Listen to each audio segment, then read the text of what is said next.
Voilà, donc, bonne fête de Shavuot à tous encore. Voici donc la deuxième partie du message, du même message. Je vais vous lire, peut-être pas tout, mais presque tout quand même, d'un article excellent, du frère Henri Viomura, qui s'intitule « Comment renverser les forteresses de Satan ». Alors j'ai commencé à vous parler du sujet, et en fait j'ai prêché pendant des années et des années des choses qui ressemblent à cela. Mais l'avantage du frère Viomura, c'est que, il le dit lui-même, il a eu une formation de jésuite. Alors rassurez-vous, c'est plus un jésuite. Il a fait ses études chez jésuite. Donc il a un esprit extrêmement rationnel, et ses articles en général sont très bien. Mais je ne peux pas pour autant, je le dis en toute honnêteté, recommander comme pasteur, par exemple, le frère Henri Viomura, parce que je ne sais pas quelle est sa pratique pastorale, je ne la connais pas, ni comme ministère, je ne le connais pas. Et par exemple, lorsqu'il fait allusion aux 5 ministères selon Éphésiens 4, vous savez de quoi il va parler, je serais intéressé de voir quelle est son expérience à ce niveau-là, parce que n'en parle pas. Alors, nous allons donc nous en tenir à ce qu'il dit, qui est très intéressant, mais nous n'allons pas au-delà, parce que nous ne connaissons pas ce frère. Je l'ai toujours dit, hein, je prends ce qui est bon chez les autres, mais je ne peux pas dire pour autant tout est bon, parce que je ne connais pas. Attendez, je n'ai rien contre le frère, je ne l'ai jamais rencontré. Si ce n'est que je lui ai envoyé le livre Echad à lire il y a bien des années, qu'il avait dit c'est un livre de prophète. Bon, ben voilà, c'est tout. Il n'avait pas tort d'ailleurs. Il avait raison. Alors, on est bien d'accord là-dessus. Comment renverser maintenant les forteresses de Satan dans mon âme? Alors, avant que nous venions au Seigneur, que nous acceptions Jésus, le malin, le diable donc, a eu le temps de construire dans notre âme de véritables forteresses en nous faisant croire que nous y serions à l'abri de nos ennemis, vrais ou supposés. Amen. Par exemple, si petit, la plupart du temps, les enfants d'un certain âge éprouvent la crainte parce qu'ils n'ont pas un père présent ou qui utilise une autorité trop forte et sans présence non plus, et donc une autorité qui devient abusive, ou qui est complètement absent.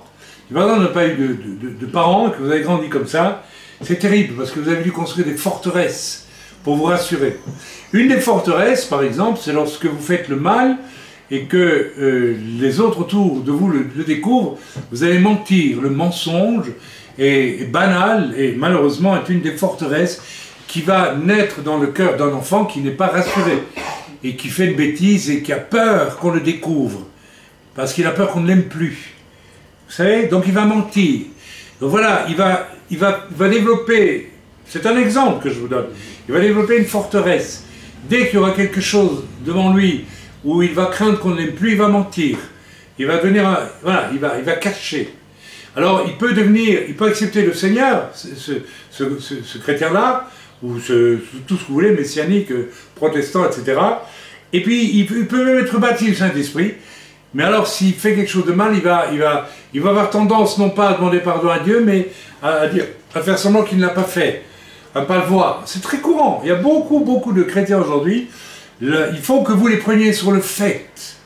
Alors il dit, mais... Alors là, ils sont confus. Ils sont confus parce que ils n'ont pas l'intention de se repentir.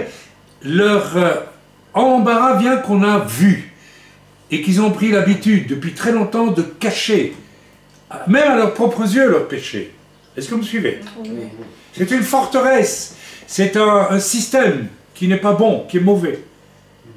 Et il y a des personnes, elles cachent, dès qu'elles commettent une faute, elles se la cachent. Elles l'enfouissent quelque part, elles ne veulent pas qu'on en parle, elles ne veulent même pas le voir.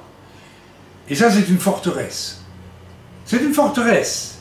J'ai fait le mal, mais je ne veux pas que Dieu le sache. Mais Dieu le sait de toute façon. Alors, je ne veux pas non plus que les autres le sachent. Mais quand tu viens au Seigneur, tu es censé devenir transparent pour les autres, parce qu'ils ont l'Esprit de Dieu. Et ce que tu caches, à un moment donné, ils vont le voir. Et il y a des personnes qui sont incapables de quitter cette forteresse du mensonge. Quand à ça s'ajoutent d'autres... Alors il y a toutes sortes de forteresses. Il y a des forteresses religieuses. Pour amener un catholique à la foi, c'est assez difficile. Pourquoi? Parce qu'il a des forteresses religieuses. On lui a dit que Marie était la mère de Dieu. Vous pouvez le prendre sous tous les angles avec lui. C'est une forteresse dans son âme. Il ne va pas y renoncer. Bien qu'il lise la Bible et qu'il voit, alors certains le font. Il y a des forteresses. La pensée magique par rapport à la prière, la pensée magique. Parce que j'utilise tel verset où je crois... C'est exactement la même pensée que les gens qui vont prier un saint et qui croient que la statue, là, parce qu'elle prie à la statue, ils vont être guéris. Et vous savez ce qui se passe, c'est que le diable fait des guérisons. Donc les gens, ils croient vraiment, vraiment, vraiment que là, alors que la Bible interdit de le faire. Ils sont dans une forteresse.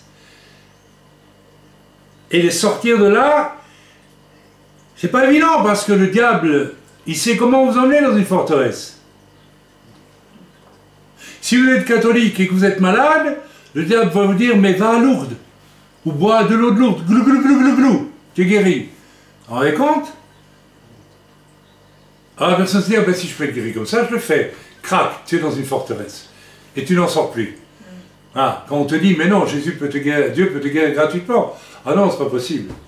C'est pas possible. Il y a beaucoup de gens ne sont pas guéris. Vous savez pourquoi? Parce qu'il y a une forteresse dans leur âme. Il y a une difficulté à croire que c'est gratuit et donné par Dieu. Que Yeshua l'a obtenu en mourant, en souffrant sur la croix.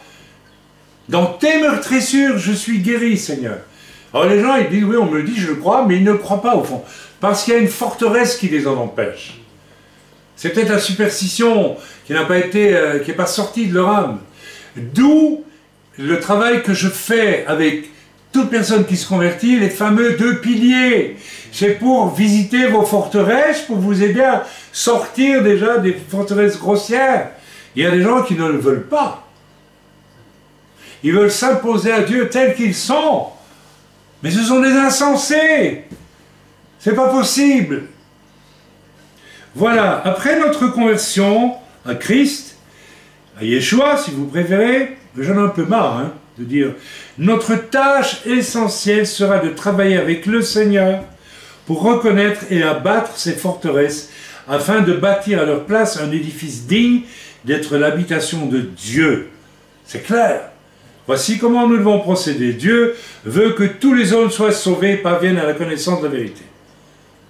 J'exhorte donc, selon 1 Timothée 2, 1, 4, avant toute chose à faire des prières, des supplications, des requêtes, des actions de grâce pour tous les hommes, etc., etc., etc., etc. Bon, afin que tous les hommes soient sauvés et parviennent à la connaissance de la vérité.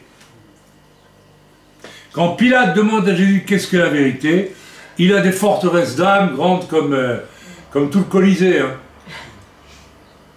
Alors pour lui, la vérité, c'est j'impose Rome, je massacre ceux qui ne sont pas d'accord, et puis voilà, et puis toi, c'est quoi ta vérité?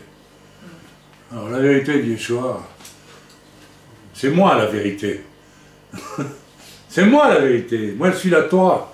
Toi, tu as des forteresses d'âme. Vous voyez un peu. Et là, c'est un exemple grossier. Notez bien l'ordre des priorités du Seigneur. Tout d'abord, que tous les hommes soient sauvés. Vous devez être sauvés. Vous devez accepter Jésus. Vous devez être sauvés par Jésus. Et ensuite, qu'ils parviennent à la connaissance de la vérité. Pas de leur vérité, de la vérité. Nous parvenons au salut en nous repentant de nos péchés. Vous savez, quand on entend une personne qui accepte Jésus, mais qui après dit, moi je ne veux pas trop parler de mes péchés. Hein. Ben on ne t'a rien demandé d'abord. On ne t'oblige pas. On n'oblige personne, jamais. Mais ça veut dire qu'il n'y a pas de repentance. Parce que l'orgueil est fort. L'orgueil, c'est une des forteresses. C'est une des plus grosses forteresses. La fierté, l'orgueil, l'indépendance. Moi, j'ai rien fait. T'as rien fait, ça va, arrête. T'as fait, et tu le sais bien. mais tu ne veux pas simplement te repentir. Tu es tellement fier, tellement fier, ou tellement orgueilleuse, de te repentir, c'est dur, hein? Alors que l'Esprit de Dieu te convainc, il te dit, si, tu as mal fait. Aujourd'hui, mes amis, c'est très dur. La repentance, c'est quasiment inexistant chez beaucoup de gens qui viennent au Seigneur. Ils veulent être sauvés, se repentir, non. C'est très inquiétant. Nous parvenons ensuite à la connaissance de la vérité. Ensuite, après avoir été sauvés et nous repentir. Nous repentir. Quand je suis venu au Seigneur, ça n'a pas chipoté, j'ai prié de tout mon cœur. Et j'ai dit, Seigneur, qu'est-ce que je dois faire? Ça m'a dit, tu vas repentir. Va trouver tes parents, va trouver telle personne, va faire. Et c'était mignon, mais je l'ai fait. Parce que je savais que Dieu l'attendait. Je l'ai fait. Même entre conjoints, on doit se repentir de certaines choses. On n'a pas besoin de le faire en public, mais on doit le faire. Nous parvenons ensuite à la connaissance de la vérité, ensuite, après le salut et la repentance, en remplaçant tous les mensonges. Vous entendez, les mensonges accumulés dans notre âme par autre chose, c'est-à-dire la vérité de la parole du Seigneur, la Torah.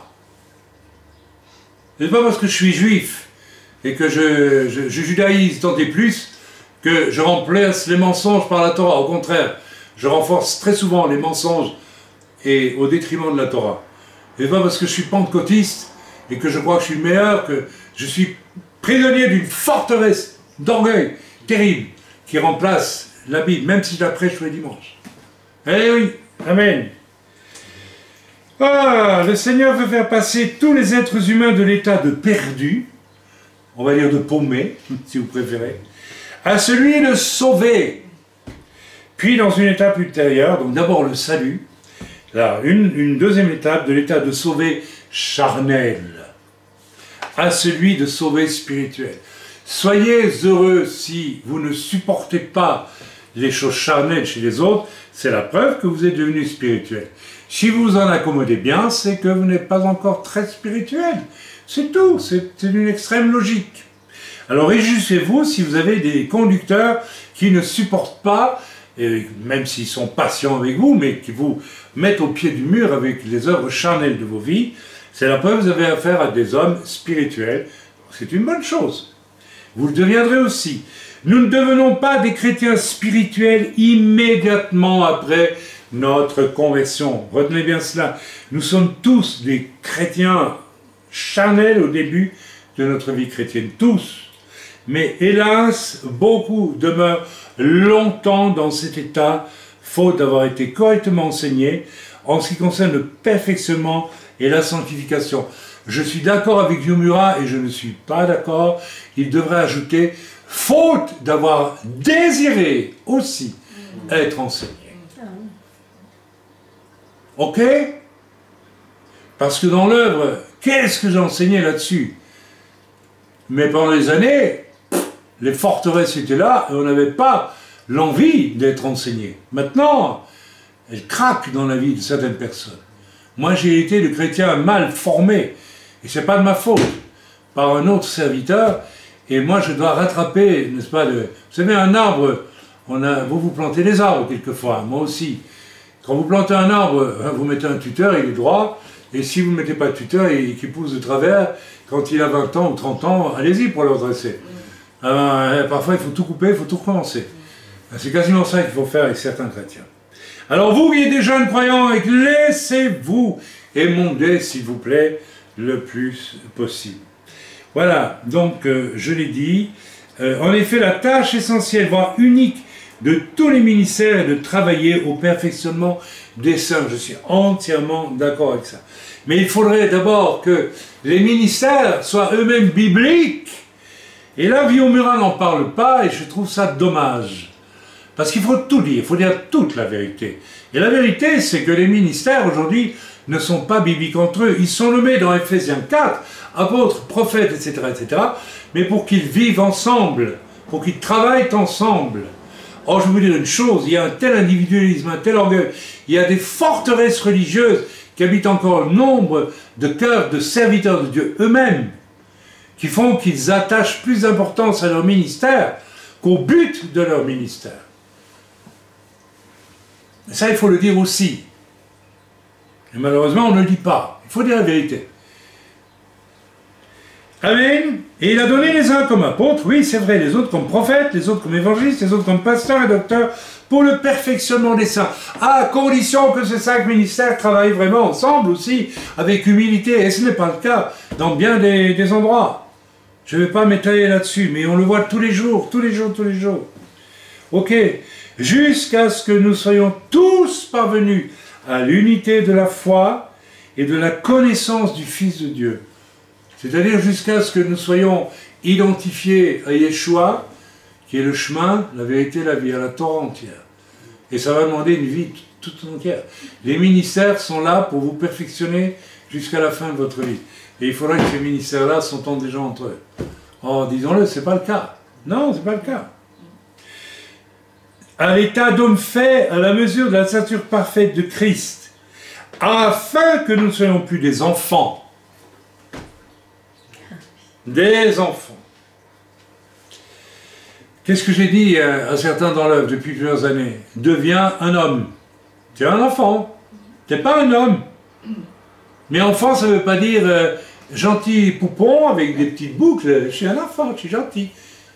Les enfants, ça peut être des petites ordures en puissance. Hein. Le mensonge, la sournoiserie, les forteresses qu'on construit dans l'enfance. Ah ben oui. Moi, quand j'étais petit, 1 ou 2 fois, j'ai menti, parce que j'avais peur. J'ai construit une forteresse. Et très rapidement, dans mon développement d'adolescent, j'ai compris que c'était mal. Donc j'ai refusé ça, et j'ai pris le pli inverse. Donc vous voyez, nous pouvons même, nous ne sommes pas croyants, décider de refuser à une forteresse, de renoncer à une forteresse. Mais les forteresses, si plus longtemps on les laisse, plus longtemps elles se renforcent. Parce que le diable les renforce. J'espère que je me fais comprendre. Oui. Voilà, que nous soyons donc plus des enfants flottants et emportant à tout vent de doctrine. Ah oui, parce que là, plus dans la forteresse, moins on va percevoir la vérité, plus on va courir partout. Et on va aller capter tout ce qu'on veut et n'importe quoi. Il y a plusieurs dans l'œuvre, vous le savez, hein, quand vous nous avez rejoints, vous couriez un peu partout il y a 20 ans. Et puis maintenant, dès que vous êtes arrivé dans l'œuvre, vous l'avez dit vous-même, oh là là, on ne bouge plus. On a la nourriture. Très bien. Donc ça veut dire qu'ailleurs, vous n'aviez pas la nourriture. Vous aviez des bricoles, des biscottes, des madeleines, vous avez des gâteaux, des chocolats, des trucs, des bidules. Et on vous disait que vous étiez l'élite, parce que vous étiez baptisé du Saint-Esprit, tout ça. J'aimerais bien connaître les gamins qui méritaient une fessée, qui vous ont raconté des bêtises pareilles. Et il y en a plein aujourd'hui. Hein. Amen.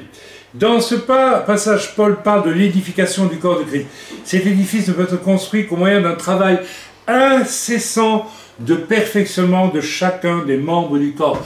Fabio, Priscilla, vous allez encore m'avoir sur le dos jusqu'à la fin de ma vie et jusqu'à la fin de votre vie. Donc il faut que je vive au moins jusqu'à 150 ans. Au moins. Peut-être 180 pour... Voilà, afin que les saints soient perfectionnés, qui doivent l'être de la bonne manière, en employant les bons outils et les bons matériaux. Tous ceux qui viennent à Christ pour être sauvés et transformés peuvent être comparés à des édifices qui ont été construits par Satan et qui sont complètement impropres à être des habitations dignes du Seigneur. Tout doit être rasé, c'est vrai, et rebâti à neuf. Tu ne peux pas venir dans le royaume de Dieu avec un iota des choses du monde. Alors il faut raser tout, il faut tout enlever. Hein? Le Seigneur a enlevé des choses, hein?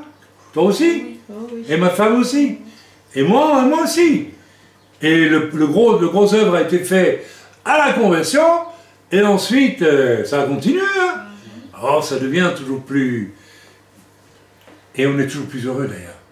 Ce qui est formidable, c'est quand on est dégagé de ces forteresses sataniques dans nos âmes, on est heureux. N'est-ce pas? Oui. Et on n'est pas autrement. Voilà. Depuis la chute originelle, l'humanité perdue vit sous la domination de Satan. Vous devez savoir ça, mes amis. Avant de venir au Seigneur, c'était sous la domination de Satan. Et Satan veut que vous continuiez à vivre partiellement sous sa domination. En faisant quoi? En négligeant les forteresses que Satan a construites dans votre vie. Et il faut laisser Dieu vous les... Et si vous êtes honnête, et tout simplement, si vous aimez Dieu, il n'y a même pas besoin de chercher beaucoup. Vous allez le voir tout de suite. L'orgueil, par exemple. On ne voit pas quand on est orgueilleux, on n'en souffre pas.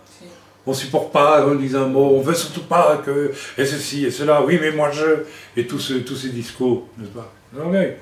On le voit nous-mêmes.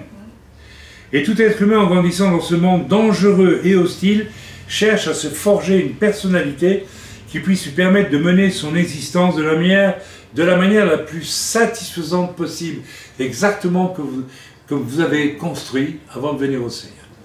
Vous êtes construit un système, pécheur de toute façon, pour essayer d'obtenir la vie la plus satisfaisante possible. Mais voilà, c'est clair. C'est ainsi que chaque être humain cherche à se bâtir un système de valeurs et de croyances qui puisse lui permettre de guider ses actions et d'atteindre le mieux possible les objectifs qu'il a pu se fixer pour sa vie.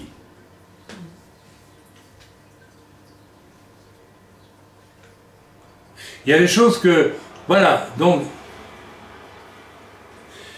Mais ce que la plupart des hommes ne savent pas, c'est que le monde dans lequel ils vivent est entièrement contrôlé par Satan,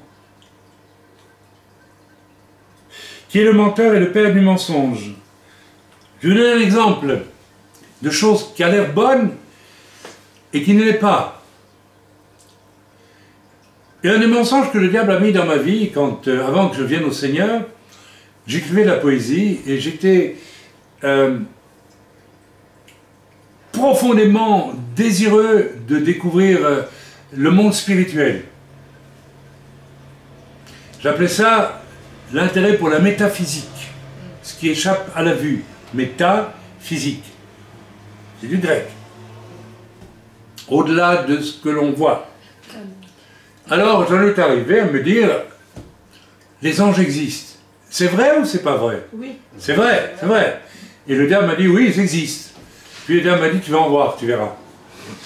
Et j'ai fini par croire que je voyais des anges. Et là j'étais, wow, je partais sur un chemin extrêmement dangereux.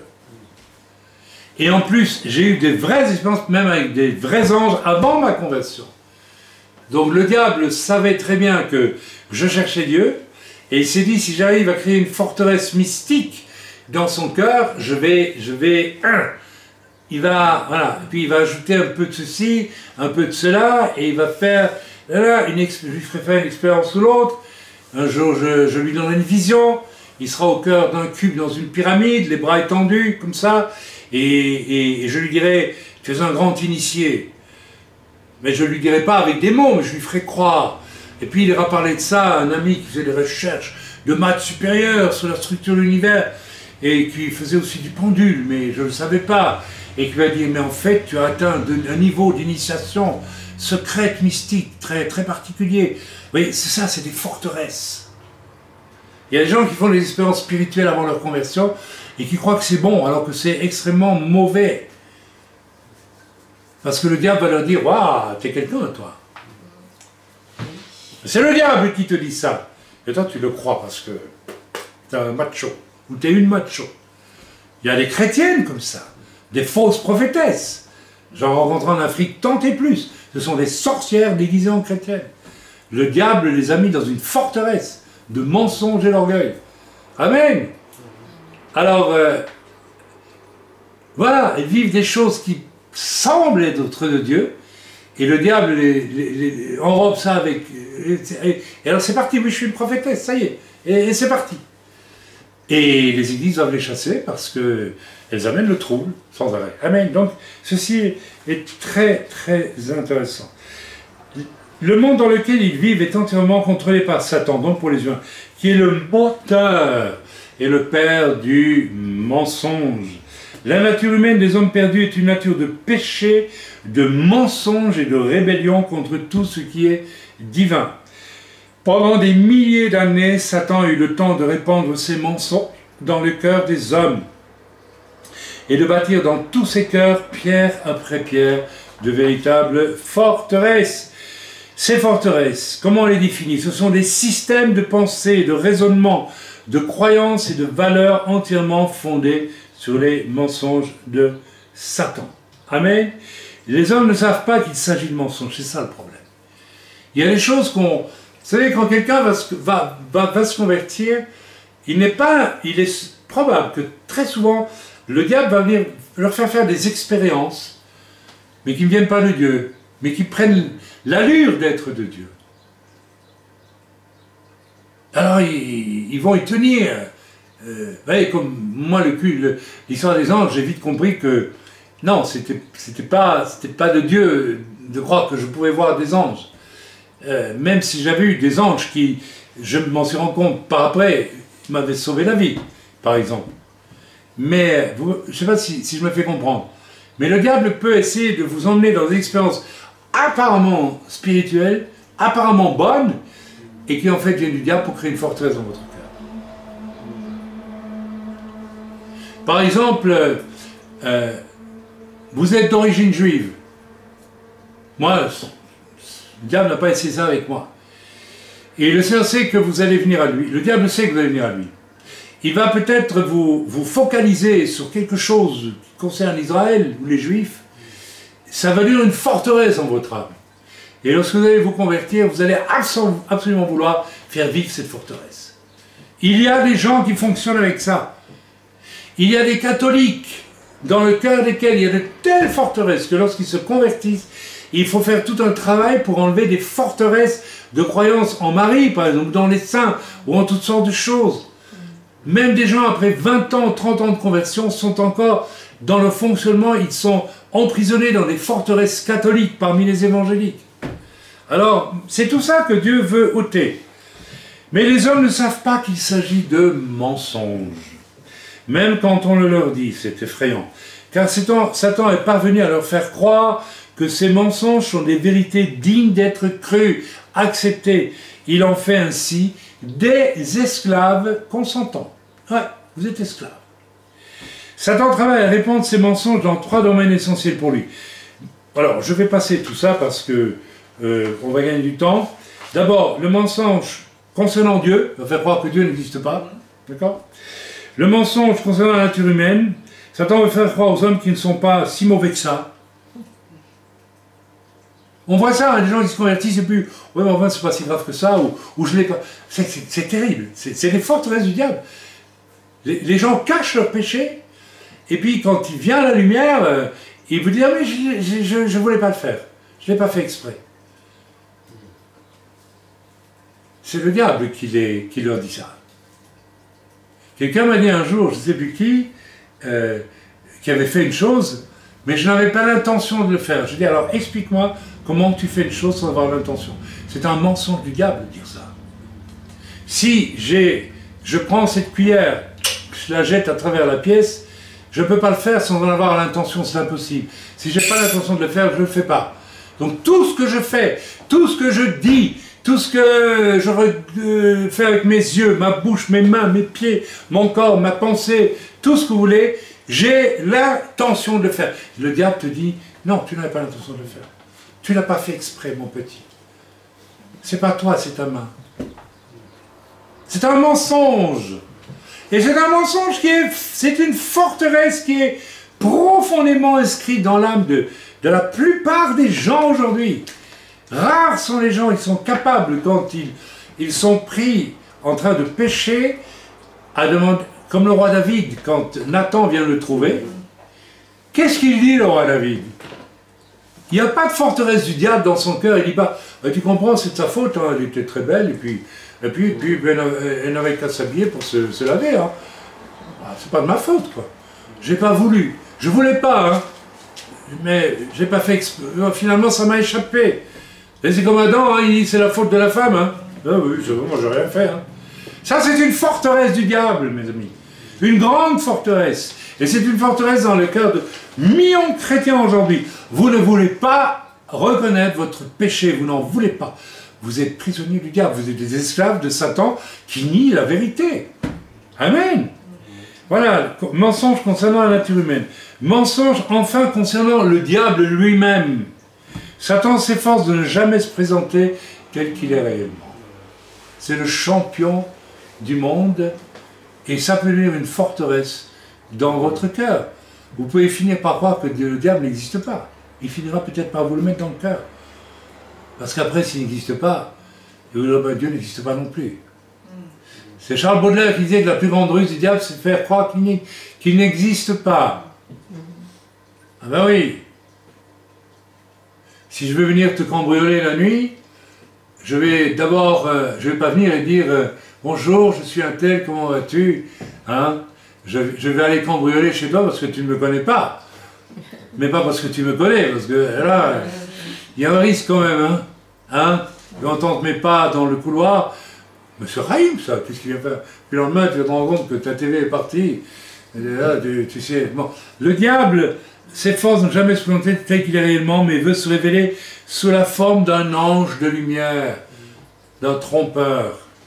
Il est parvenu à convaincre ceux qui le savent consciemment qu'il a été, alors, injustement traité. Le diable est parvenu à faire croire aux satanistes, par exemple, et à beaucoup de gens qui adorent Lucifer, hein, c'est dans beaucoup de mouvements sectaires, Rose-Croix et autres, eh bien, que Satan, en fait, est une victime. Il a été chassé du ciel injustement. C'est Jésus le coupable, c'est pas Satan. Il y a des hommes qui le croient, il y a des gens qui ont construit des religions occultes là-dessus. Amen. Voilà, lorsque Satan est parvenu à faire croire aux hommes tous ces mensonges et bien d'autres encore, il les a aidés à construire dans leur âme des forteresses dont nous parlons depuis le début de ces deux messages. L'âme, votre âme, mes amis, c'est le siège de votre personnalité consciente. Elle est le fruit de tout notre passé, de notre hérédité.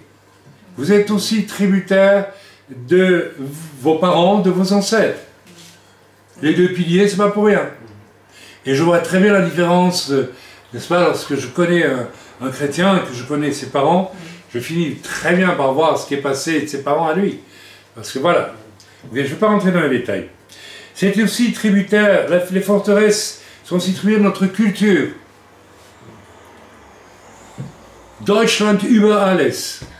Ma culture germanique. Donc, vous savez, les Allemands qui ont suivi Hitler ont compris à la fin de la guerre que le diable leur avait mis un mensonge dans le cœur. Et le mensonge, c'était, ils le disent, j'ai écouté une émission récemment là-dessus, on nous a fait croire que nous étions les meilleurs au monde. Que nous avions le droit d'écraser toute l'Europe parce que nous étions les meilleurs.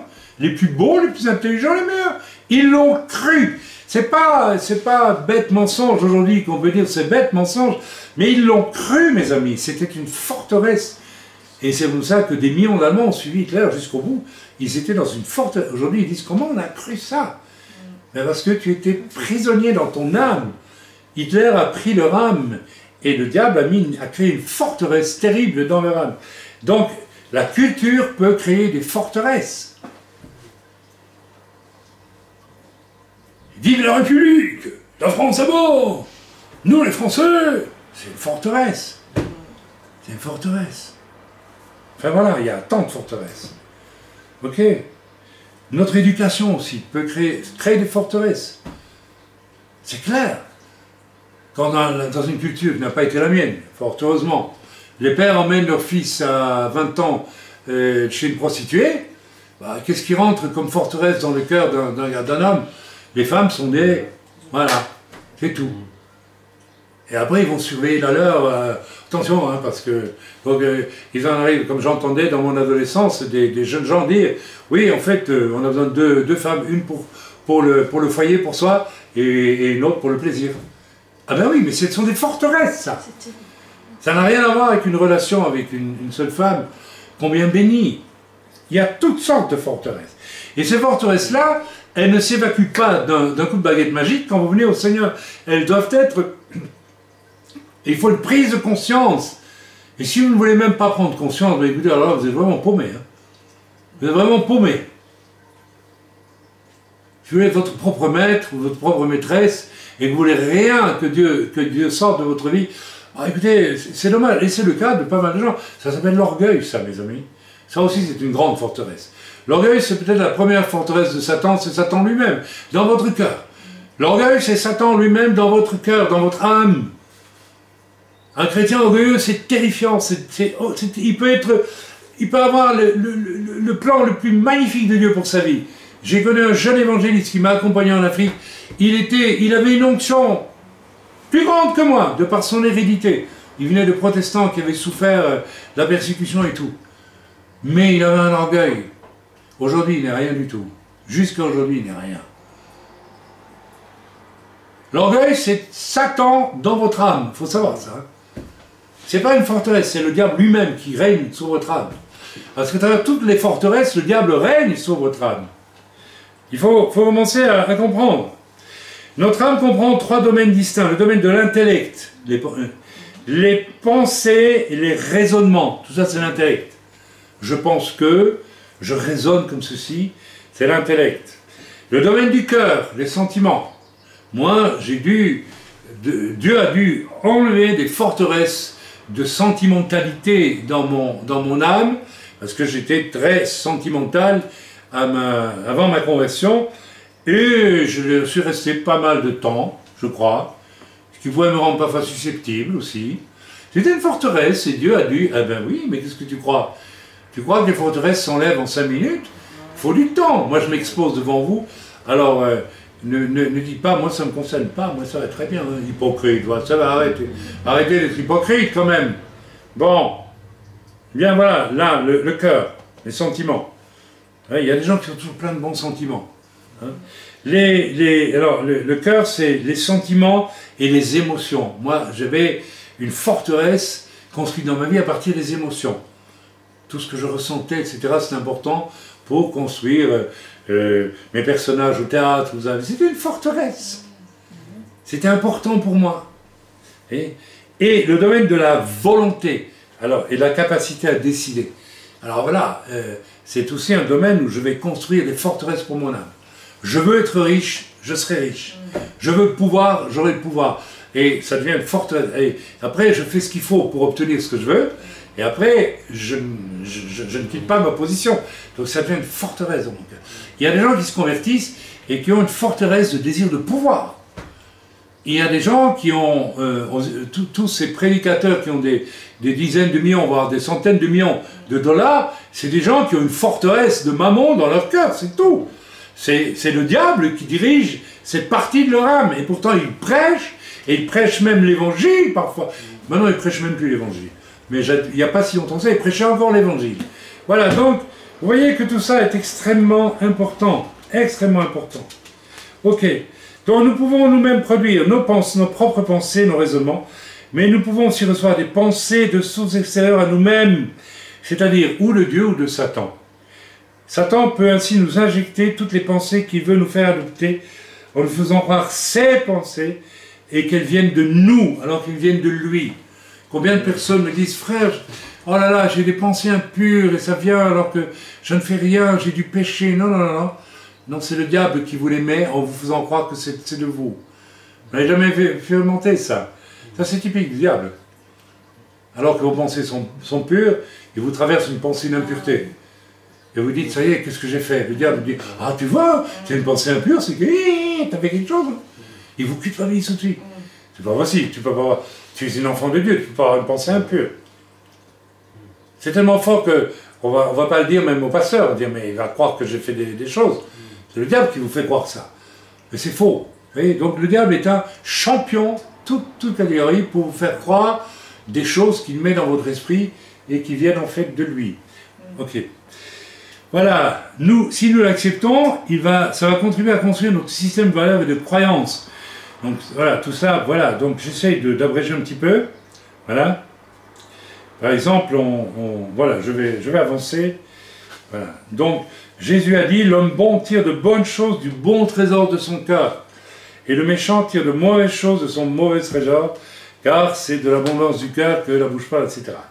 Bien-aimés, lorsque nous venons au Seigneur, notre esprit passe par une nouvelle naissance, et il devient justice de Dieu en Christ, normalement, notre esprit.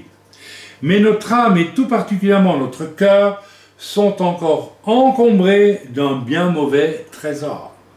N'est-ce pas Priscilla, tu t'en souviens? Oui. N'est-ce pas Fabio? N'est-ce pas Elisheba? N'est-ce pas Chaim? Oui. N'est-ce pas vous tous qui m'écoutez? Vous vous en souvenez. C'est avec ce mauvais trésor que nous avons bâti dans notre âme toutes les forteresses que le Seigneur va nous demander de raser. Il y a un frère dans l'œuvre qui va se reconnaître. Il a accepté Jésus. Mais il a passé une année à raser les forteresses que le diable avait construites dans son âme par la religion. Une année. J'espère que c'est... Et qu'il ne s'imagine pas que c'est fini. Hein. Quelque chose qui va continuer parce que, oh là là, on en découvre toute sa vie des forteresses. Ah ben oui, c'est comme ça. Si nous marchons dans la chair, nous ne combattons pas selon la chair. Ça veut dire, si nous sommes dans la chair, nous ne devons pas combattre dans la chair. Nous devons combattre avec l'Esprit de Dieu. Car les âmes avec lesquelles nous combattons ne sont pas charnelles, etc., etc. Nous renversons les raisonnements et toute hauteur qui s'élève contre la connaissance de Dieu et nous amenons toute pensée captive à l'obéissance de Christ, selon 2 Corinthiens 10, 33 à 5. Ce passage nous montre, pardonnez-moi, que ces forteresses sont toutes sortes de faux raisonnements et de pensées orgueilleuses qui s'élèvent contre la connaissance de Dieu, qui nous empêchent de le connaître. Normalement, une forteresse est un lieu fortifié dans lequel nous pouvons aller nous réfugier pour nous protéger de nos ennemis. Dans le comble de sa perversité, Satan a réussi à nous convaincre de bâtir des forteresses dans lesquelles nous croyons être à l'abri de nos ennemis, alors qu'en réalité nous sommes les prisonniers de Satan. Ça, vous assure. Relisez le voyage du pèlerin. Vous allez voir comment il tombe dans des forteresses de Satan alors que le diable a menti. C'est typique. Alors, vous pouvez croire que vous, ça ne vous arrivera jamais. Bon, vous savez, il y a beaucoup de bêtises chez les humains, et ma foi, il y a la bêtise aussi chez beaucoup d'humains. Ok, voilà. Alors qu'en réalité, nous sommes les prisonniers de Satan, enfermés dans un endroit où, sans que nous nous en doutions, il nous met, entre guillemets, à l'abri de son propre ennemi, c'est-à-dire de Dieu. Donc le diable arrive à nous enfermer dans des forteresses en disant tu seras à l'abri. Par exemple, tu mens, ou bien tu as eu des choses impures dans ta vie que tu préfères pas trop, etc. Donc en fait, tu veux pas trop les... C'est un mensonge. Donc tu crées une forteresse, et le diable te dit, ben, faut pas que tu souffres trop là, hein, quand même, hein, etc. Mais il te met à l'abri de Dieu, du regard de Dieu, qui lui te veut du bien. Et il n'attend qu'une chose, c'est que tu te repentes, et puis il oublie le Seigneur. Il l'efface. Mais le diable ne veut pas qu'il efface. Surtout pas. Il va te faire voir Dieu comme le grand méchant loup, et lui il va te protéger. Donc tu ne le dis pas, hein, tu le caches, ce que tu fais là, hein, etc. N'est-ce pas que c'est ce qui se passe chez bien des personnes? Ce que le Seigneur veut, c'est que nous prenions conscience de ces forteresses sataniques afin de pouvoir les abattre et de pouvoir ensuite bâtir avec lui une tour forte. Et ce que je dis à un certain frère depuis des années devient un mensch. En yiddish, ça veut dire un homme. Abat tes forteresses, lève-toi comme un homme et échappe une fois pour toutes à toutes ces forteresses de mensonges dans ta vie. Amen. Voilà. Le nom de l'Éternel est une tour forte. Le juste s'y réfugie et se trouve en sûreté. Voyez? Ce n'est pas dans les forteresses de Satan. Proverbe 18:10. Voilà. Nous ne pourrons renverser ces forteresses de Satan qu'en utilisant les armes spirituelles que le Seigneur a mis à notre disposition. Ce sont les armes décrites dans Éphésiens 6, 10, 18. Alors, vous connaissez, hein? Au reste, fortifiez-vous dans le Seigneur et par sa force toute puissante. Ça veut dire beaucoup de choses, ça. Ça veut dire qu'il faut chercher Dieu pour l'entendre. Revêtez-vous de toutes les armes de Dieu afin de pouvoir tenir ferme contre les ruses du diable. Contre les ruses du diable qui veut favoriser vos forteresses afin que vous y restiez. Car nous n'avons pas à lutter contre la chair et le sang, mais contre les dominations, c'est-à-dire contre Satan, les autorités, contre les princes de ce monde de ténèbres qui n'ont aucun intérêt à ce que vous échappiez à vos forteresses sataniques, contre les esprits méchants dans les lieux célestes, qui veulent, eux, vous maintenir dans les forteresses dont l'orgueil est la pire. C'est pourquoi prenez toutes les armes de Dieu, etc., etc., etc., afin de résister dans le mauvais jour. Parce que dans le mauvais jour, le diable va essayer, si vous êtes sortis de vos forteresses, il va essayer même de vous y renvoyer. Parce qu'il sait que ça a marché. Ah oui, l'orgueil, c'est bien quand on a la victoire sur l'orgueil. Oui, d'accord. Alors, directement après, le diable, il vous laisse vous reposer un petit peu. Ça y est, je suis délivré de l'orgueil. Et puis, il vous tend un bon piège, là, il craque. Ah, vous retombez dedans, vous dites, zut. Ah. Eh ben oui, ça y est. Pourquoi tu souris comme ça? Parce que ça te parle. Mais il est honnête au moins, moi j'aime ça. Quelqu'un qui voilà, reconnaît.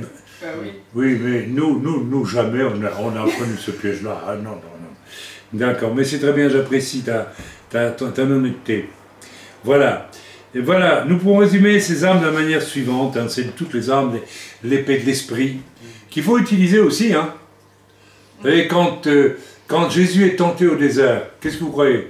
Le diable veut lui construire des forteresses dans son âme. Il lui dit, si tu es le Fils de Dieu, il aurait pu être susceptible de dire, mais je suis le Fils de Dieu, hein, je vais te le prouver. Crac, il construisait une forteresse dans son âme. Ah ben oui, Non mais moi je vais te prouver que je suis le Fils de Dieu. Il n'a pas à prouver qu'il est le Fils de Dieu. Il est le Fils de Dieu. Vous voyez comment le diable l'a attrapé? Est-ce qu'il aurait eu tort en disant, oui, je vais te prouver que je suis le Fils de Dieu? Même pas tort dans l'absolu, mais il aurait eu tort puisqu'il l'est, il n'a pas besoin de le prouver. Et le diable s'est dit, je vais l'emmener dans... Je veux qu'il soit vexé. Ah oui, c'est ça. Hein. Il était homme, Jésus. Il était Dieu, mais homme. Il avait une nature d'homme. Il a dû donc avoir une victoire totale en tant qu'homme sur le diable. Si tu es le Fils de Dieu, dis à ces pierres qu'elles deviennent du pain. Encore une fois, c'est le même coup. Bien sûr qu'il peut faire du bien avec. Mais c'est pas le moment, c'est pas utile, c'est pas quoi, etc. Mais c'est encore pour l'emmener dans un piège. Est-ce que vous comprenez combien le diable est rusé? Quand le diable vous convainc de ne pas faire une chose que vous savez devoir faire, vous savez que vous êtes prisonnier dans une forteresse de votre âme. Ok, alors, nous pouvons résumer ces fameuses armes, donc le bouclier de la foi, avec lequel on sera amené arrêter les traits enflammés du malin. Hein. Eh bien, c'est comment vous allez arrêter les traits enflammés du malin quand vous avez des forteresses dans votre âme? C'est pas possible. Ça va pas servir le bouclier, ça va venir. Parce qu'en fait, le vrai bouclier, c'est votre âme qui est purifiée de toutes vos forteresses, etc. etc. Pour étudier tous les éléments de l'armure du croyant, après, dans Éphésiens, de la sang.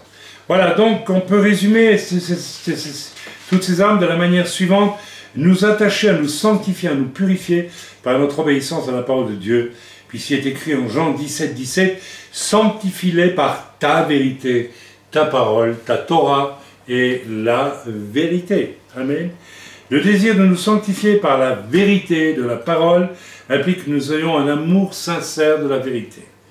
Et il est là le challenge de beaucoup de gens aujourd'hui, c'est qu'il n'y a pas un amour sincère de la vérité.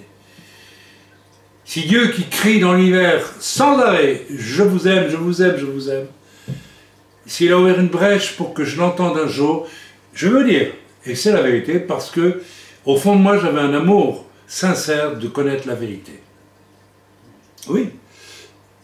Plus j'avançais vers ma damnation éternelle à l'époque, parce que je savais que j'allais en enfer, plus je cherchais la vérité. C'est comme ça. Et si vous cherchez la vérité, vous la trouverez, elle vous affranchira. Et beaucoup de gens aujourd'hui ne cherchent absolument pas la vérité. Je ne sais pas ce qu'ils cherchent. Ils cherchent des expériences, ils cherchent des trucs, des choses et des machins, ils cherchent du carnaval. Ils ne cherchent plus la vérité. Voilà. Je ne vais pas continuer, je pense que j'en ai dit assez, je ne voudrais pas non plus vous fatiguer, si ce n'est que ne vous comprenez, il est écrit aussi dans cette étude que j'ai envoyé sur le listing 3, donc tout le monde l'a reçu, vous pouvez la relire chez vous, mais par exemple, je vois ici, ne vous conformez pas au siècle présent, mais soyez transformés par le renouvellement de l'intelligence.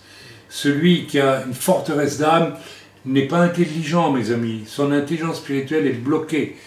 Et ce n'est que celui qui a vraiment cherché Dieu sincèrement, la vérité sincèrement, Dieu a pu lui montrer vite où sont les forteresses de son âme. Il en est sorti et il en acquiert une intelligence spirituelle. C'est logique.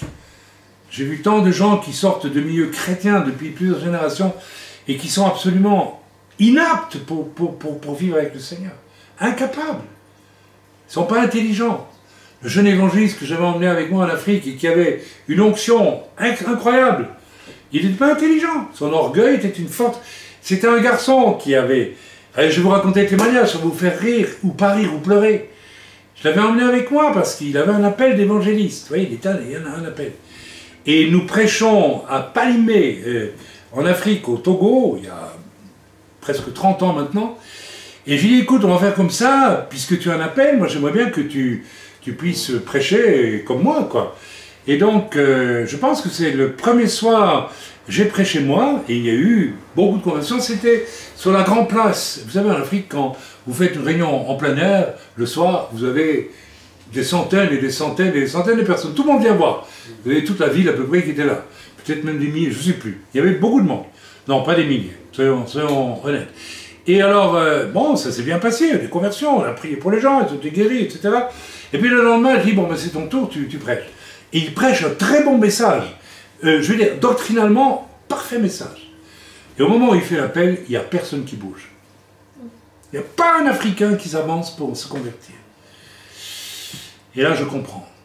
Alors il s'énerve et il dit, ah, mais vous savez, moi, j'ai fait ma part.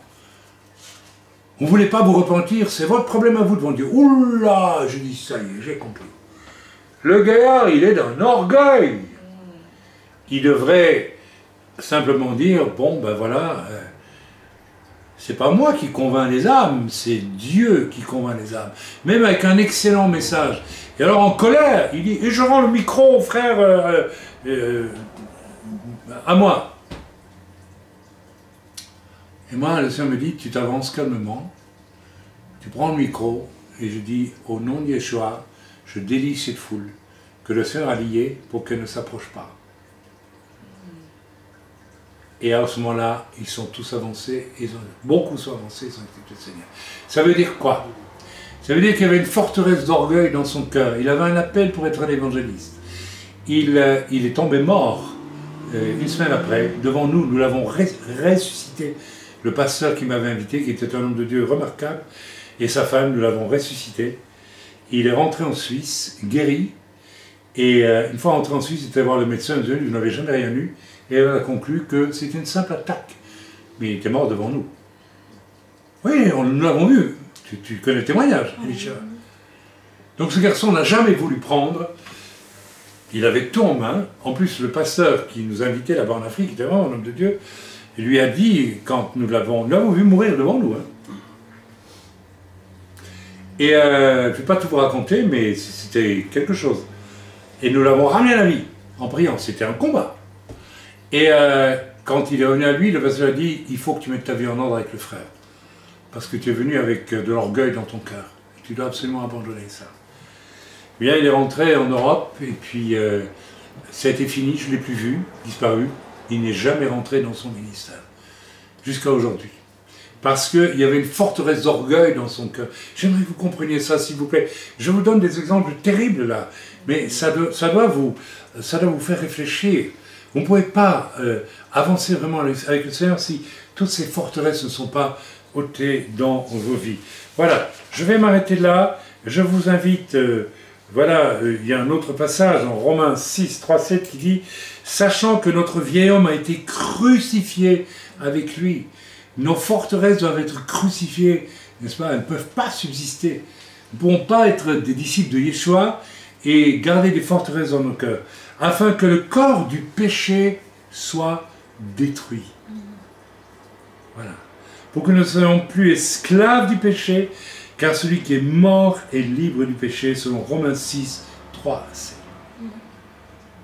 Le péché, l'orgueil que tu ne veux pas reconnaître, l'orgueil va revenir. Le péché, quel qu'il soit, dont tu ne te débarrasses pas avec repentance, il reviendra dans ta vie. Il reviendra dans ta vie, d'une manière ou d'une autre. Voilà, vous lirez le reste de l'étude chez vous, mais je pense en avoir dit largement assez. Et je vous invite maintenant à réfléchir. Alors, si vous ne voulez pas réfléchir, c'est dommage, mais qu'est-ce que vous voulez qu'on y fasse? On en a dit tellement, même pendant des années et des années. Vous savez, moi, je me c'est pas une consolation, pas du tout, mais je me mets un peu à l'aise aussi par moment en me disant, mais après tout, William Booth, qui était un juif, mais qui n'a jamais revendiqué sa judéité, et qui a fondé l'armée du salut, œuvre remarquable que j'ai connue moi, qui était vraiment, quand vous alliez à une réunion de l'armée du salut, une prédication, oh là là, il y avait la présence de Dieu, je peux vous dire. Hein. C'était l'armée du salut, c'est repens-toi, repens-toi, repens-toi. Il n'y a que ça. Il prêche la repentance et il prêchait. Maintenant, je ne sais pas comment il fonctionne, mais moi, ma vie sera refaite. Je répète à l'armée du salut. Ah oui, c'était un message radical, de base, fondamental. Et si tu n'es pas repenti, ça ne sert à rien même de faire quoi que ce soit. Tu perds ton temps. Voilà. Tu vas encombrer les bancs de l'église et tu vas amener que des problèmes en réalité et des problèmes dans ta propre vie. Donc voilà. Mais William Booth disait, il était lucide, il disait, donc c'est un homme des années 1880 par là, il disait le XXe siècle sera un siècle de conversion sans repentance. Et il parlait d'autre chose aussi, j'ai oublié malheureusement, mais c'est exactement ce que l'on voit aujourd'hui. La religion est magique, le salut est magique, on est sauvé, on accepte Jésus, et il n'y a pas de repentance. Il y a un orgueil terrible aujourd'hui, un refus de se repentir, un refus d'accéder à... Vous croyez que j'étais humble quand je suis venu au Seigneur? J'étais d'un orgueil incroyable. Incroyable. Mais j'ai cherché la vérité, mes amis. Et je savais que ça devait me coûter. Et ça m'a coûté cher à mon orgueil. Mais cet orgueil, cette forteresse d'orgueil, elle a été évacuée. J'avais une énorme forteresse d'orgueil, comme vous aussi, comme tout le monde. Elle était énorme. Mais certains ne voient même pas qu'elle est toute petite. Ils la voient toute petite, alors qu'elle est comme ça. C'est Satan dans ton âme, l'orgueil. C'est pas une petite forteresse, c'est la plus grosse qui soit. Alors si tu ne confrontes pas ces choses de toi-même, tu n'es pas intelligent. Tu n'es vraiment pas très malin. C'est stupide. C'est stupide. Et toutes les autres forteresses. On pourrait commencer... Non, il faut commencer à faire une étude sur toutes les forteresses. Il y en a tant et tant. Elles sont culturelles, elles sont religieuses, elles sont tout ce que vous voulez. Les mensonges du diable, les choses auxquelles tu tenais avant ta conversion. Il y a des personnes, des catholiques, j'ai vu, impossible de décrocher d'un chapelet. Hein. Ah non, mais mon chapelet, ton chapelet c'est rien, c'est un bout de bois, c'est fini. Amen. Il y en a d'autres qui ont vu une photo de ceci, une photo de ça, et ça y est, ok, ils s'attachent à ça. Ils viennent, ils gardent ça après leur conversion. Mais tout ça, c'est rien du tout, c'est des forteresses dans votre âme. Alors, c'est à vous de voir, parce que vous vivez dans un siècle où il n'y a quasiment plus de conversion avec repentance. Fabio, est-ce que tu t'es repenti des forteresses quand elles ont été mises à la lumière dans ta vie? Ça a été dur, hein? Ça t'a coûté, hein? Tu te rappelles du cri que tu as poussé en pleurant une fois? Mais ça, c'était merveilleux. Ce jour-là, tu t'es repenti, n'est-ce pas? Hein? Tu t'es repenti? Elisheva, ma femme, oui, oh, elle l'a fait, bien sûr. Mais aujourd'hui, c'est une tragédie, vous savez. On voit de moins en moins de conversion avec repentance. À ce moment-là, je peux vous dire qu'il n'y a pas, tout simplement, oui, vous êtes peut-être sauvés, je ne sais pas, mais vous n'irez pas plus loin dans votre cheminement avec le Seigneur. Vous pouvez habiller ça de toutes sortes de fantaisies, de carabistouilles, comme on dit en Belgique, je ne sais pas si c'est français, mais ça n'apportera rien du tout. Soyez bénis dans le nom de Yeshua, soyez bénis et relisez calmement ceci, et c'est magistral, hein, vous savez, Vio Murat, c'est la parole de Dieu, il vous la ligne très bien, mais tout ça, si vous voulez bien réfléchir, certains, je l'ai prêché aussi, d'une autre façon, mais tout autant depuis des années. Alors je ne sais pas si ça passera mieux avec ceci, mais si ça passe mieux avec ça, tant mieux. Hein, tant mieux. Que Dieu soit béni et que Dieu soit loué. Il y aura une collaboration de ministères pour votre bien. Donc que Dieu bénisse le frère Vio Murat, et puis j'espère qu'il bénit mon ministère aussi, s'il y pense parfois, j'en sais rien. Vous savez, les hommes de Dieu sont terriblement isolés finalement, les uns par rapport aux autres, et c'est une faute grave. Très grave. Mais c'est un autre débat. Amen. Soyez bénis dans le nom de Yeshua. Amen. Ve Amen.